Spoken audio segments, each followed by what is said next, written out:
السلام علیکم ورحمۃ اللہ وبرکاتہ۔ آج کی کہانی کا عنوان ہے خاموشی تیرے لیے باعث عزت ہے۔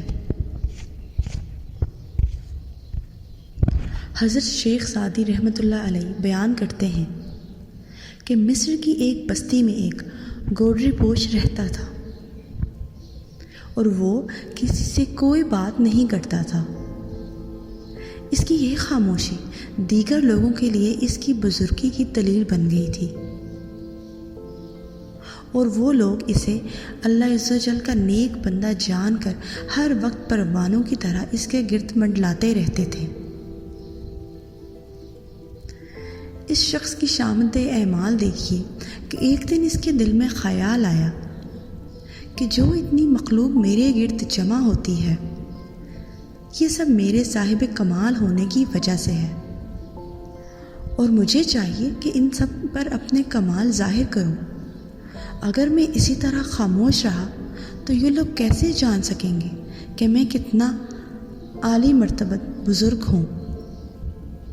یہ خیال آتے ہی اس شخص نے اپنی خاموشی توڑ دی اور آنے والی عقیدت مندوں سے گفتگو کرنا شروع کر دی۔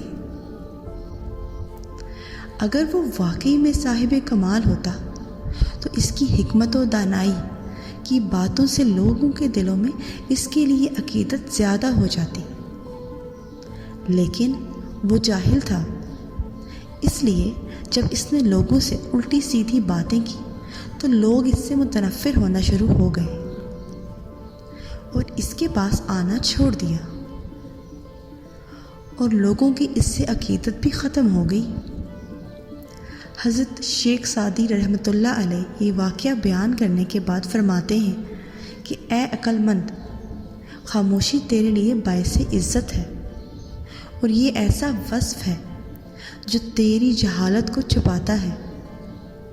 بس تجھ پر لازم ہے کہ تو بغیر ضرورت کے اور بغیر سوچے سمجھے گفتگو نہ کرے کہ تیرے عیوب دوسروں پر ظاہر ہوں۔ حضرت شیخ سعدی رحمۃ اللہ علیہ اس حکایت میں بیان کرتے ہیں کہ خاموشی بہت سی بھلائیوں کی جڑ ہے، اور داناؤں کا قول ہے کہ کم سونا، کم کھانا اور کم بولنا بہت سی برائیوں سے دور رکھتا ہے، اور جو انسان کم گو ہے اس کی زبان غیبت